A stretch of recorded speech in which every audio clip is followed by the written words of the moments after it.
नमस्कार, मैं सानिका और आप सब देख रहे हैं न्यूज 21 हमारे राजस्थान बुलेटिन में आप सभी का स्वागत है। चलिए शुरुआत करते हैं आज की खबरों के साथ। पहली खबर हमारी भीनमाल से आ रही है। भीनमाल में नगर पालिका प्रशासक एवं एसडीएम मोहित कासनिया के निर्देशन में मुख्य बाजार क्षेत्र में अतिक्रमण हटाने और अव्यवस्थित पार्किंग के खिलाफ विशेष अभियान चलाया गया।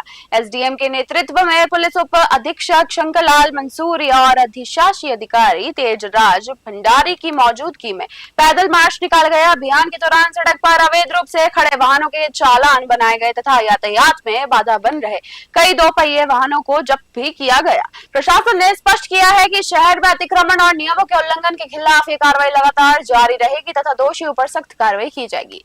भीनमाल से भरत सोनी की खास रिपोर्ट।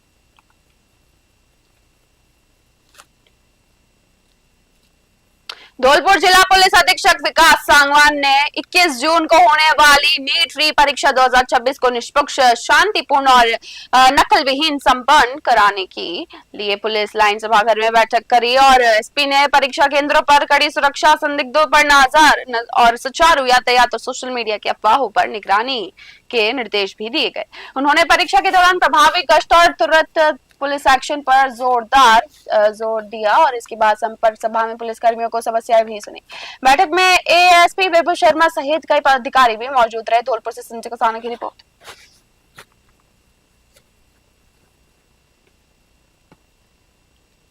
राजधानी जयपुर के झोटवाड़ा थाना इलाके में हुई 40 लाख रुपए की सनसनीखेज नकबजनी का पुलिस ने पर्दाफाश कर दिया है।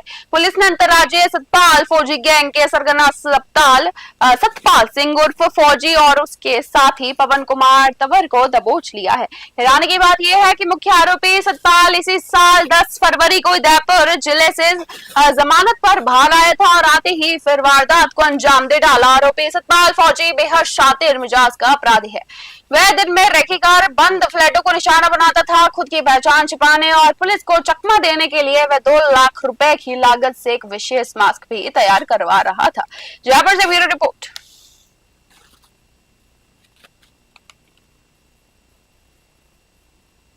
करनी बिहार में हुई थी, 6 महीने हुई थी और एक नकबजनी अभी 12 जून के झोटवाड़ा इलाके में हुई थी। दोनों नकबजनियों में जो कॉमन चीज़ थी वो ये थी कि दोनों दिन के समय हुई थी और बंद फ्लैट्स में हुई थी। दोनों नकबजनियों के संबंध में जब प्रयास किए गए, एक स्पेशल टीम का गठन किया गया, तो ये सामने आया कि ये जो व्यक्ति है जो इन दोनों नकबजनी में दिख रहा है, जो घर की चोरी है उसमें दिख रहा है, उसके बारे में जब मुखबिर और अन्य जगहों से पता किया गया तो इसमें सामने आया कि एक सतपाल सिंह उर्फ सतपाल फौजी जो कि एक शातिर नकबजन है और एक अंतर्राज्यीय गैंग चलाता है, उसकी इसमें होने की भूमिका सामने आई। राजस्थान की सियासत से इस वक्त की सबसे बड़ी खबर सामने आ रही है। विधानसभा से नेता प्रतिपक्ष टीकाराम जूली ने भाजपा की केंद्र और राज्य सरकार पर तीखा हमला बोला है।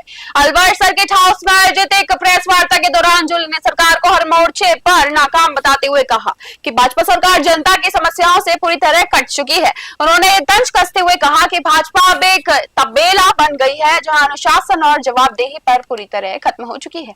जूली ने नेशनल टेस्टिंग एजेंसी यानी कि एनटीए की कार्यप्रणाली पर भी गंभीर सवाल खड़े की और कहा कि बार बार होने वाली गड़बड़ियां परीक्षा प्रणाली की विश्वसनीयता को खत्म कर रही है।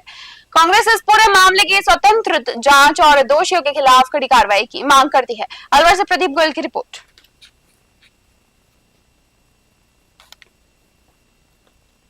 बर्बाद नहीं करें। एक रास्ता बंद होता है तो दूसरा खुलता है। निश्चित तौर पर आपकी लड़ाई राहुल गांधी जी लड़ रहे हैं। राहुल गांधी जी ने जो बीड़ा उठाया है, निश्चित तौर पर इसमें कामयाब होंगे और आने वाले समय में बच्चों का भविष्य उज्जवल होगा, ये हम विश्वास दिलाते हैं। आप अवसाद में नहीं आए, किसी भी प्रकार का कोई गलत कदम नहीं उठाए। परीक्षाएं होती रहेंगी, जिंदगी बार बार नहीं मिलती। आपके माता पिता का जो विश्वास है उसे नहीं तोड़े।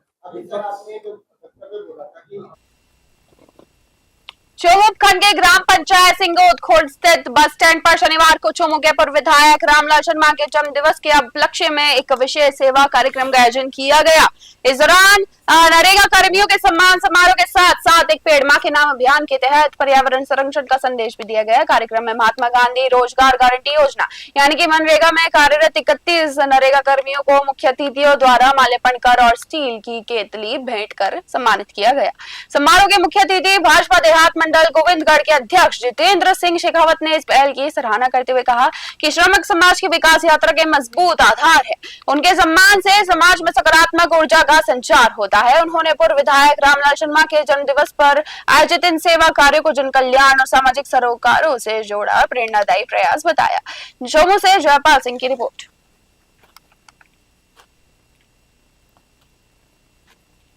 भाई पूर्व विधायक लोकप्रिय उनके जन्म दिवस पर हमारे ग्राम सिंगोद खुर्द में भी हम सब कार्यकर्ताओं ने मिलकर हमारी जो नरेगा में माता बहनें थी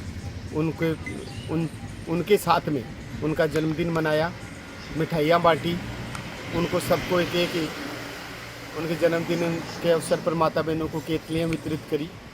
और जो हमारे पूर्व विधायक महोदय का आह्वान था कि एक पेड़ माँ के नाम, वो पेड़ भी लगाए और भगवान से प्रार्थना करी कि उनको खूब लंबा जीवन प्रदान करे, वो स्वस्थ रहे और इसी प्रकार जनता जनार्दन की सेवा करते रहें। यही हम सब ने, ग्रामवासियों ने, सभी कार्यकर्ताओं ने, सभी माता बहनों ने मिलकर उनके लिए प्रार्थना करी। पुणे में उनको जन्मदिन दिवस की बहुत बहुत बधाई और शुभकामनाएं देना चाहूँगा।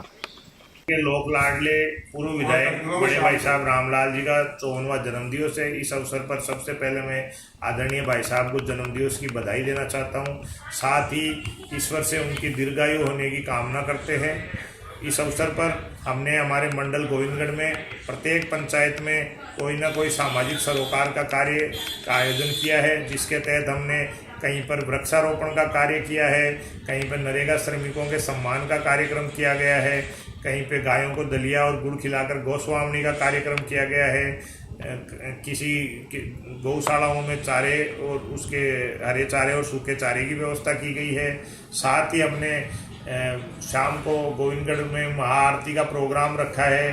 तो इस तरीके से हमने प्रत्येक ग्राम पंचायत में कोई ना कोई कार्य किया है। इस अवसर पर मैं तो पुनः ईश्वर से यही कामना करता हूँ कि आदरणीय विधायक महोदय दीर्घायु हो और स्वस्थ जीवन जिए।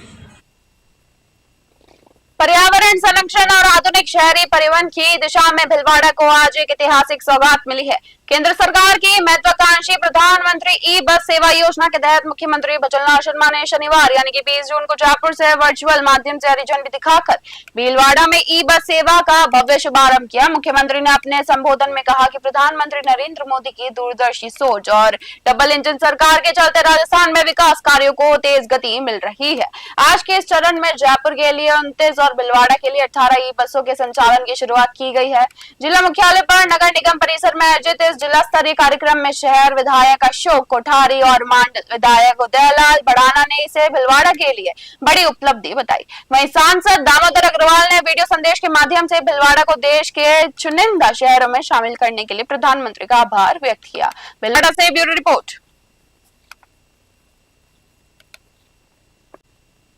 राष्ट्रीय पात्रता सह प्रवेश परीक्षा यानी कि नीट यूजी को लेकर अलवर जिला प्रशासन और पुलिस और परीक्षा एजेंसी यानी कि एनटीए ने अपनी व्यापक तैयारियां पूरी कर ली है।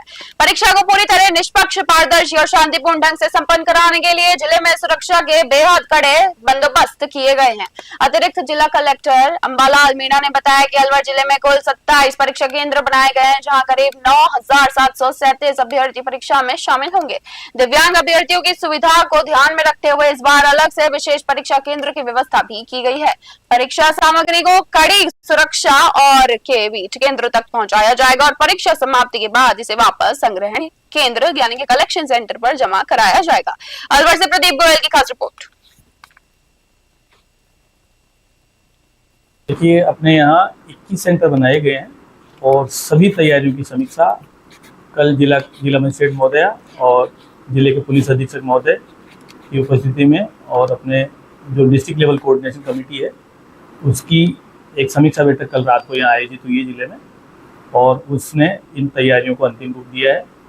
अपने यहाँ 19 सेंटर अलवर शहर में है और 6 सेंटर राजगढ़ और रामगढ़, मालाखेड़ा, अलई इन जगहों पर हैं। देखिए ये नीट यूजी का री एग्ज़ाम 21 जनवरी को होने जा रहा है। इसके लिए हमारी तरफ से जो भी हमें दिशा निर्देश उच्चाधिकारियों से प्राप्त हुए, लगातार इसमें सीएम साहब ने वीसी ली है, सीएस सर ने वीसी ली, डीजी साहब ने भी वीसी ली है और जो एसओजी और एटीएस के भी जो हमारे अधिकारी हैं लगातार हमें निर्देश दे रहे हैं और हमने भी ग्राउंड लेवल पे जो हमें निर्देश मिले हैं और जो हमें ग्राउंड लेवल से जो भी चीज़ें हमें प्राप्त हुई उसके अनुसार हमने जाब्ता लगाया है।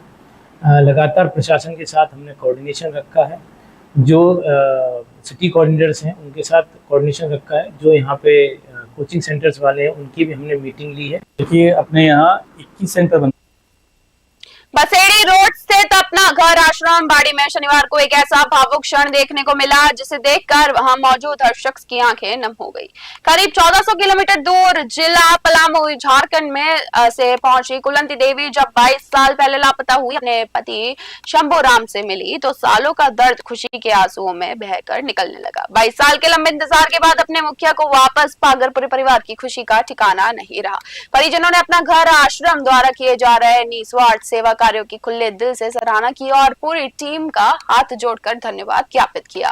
कानूनी औपचारिकताएं पूरी करने के बाद शंभू राम को सकुशल उनके परिवार के सुपुर्द कर दिया गया। बाड़ी से आशीष शर्मा की स्पेशल रिपोर्ट आप सब देख रहे हैं।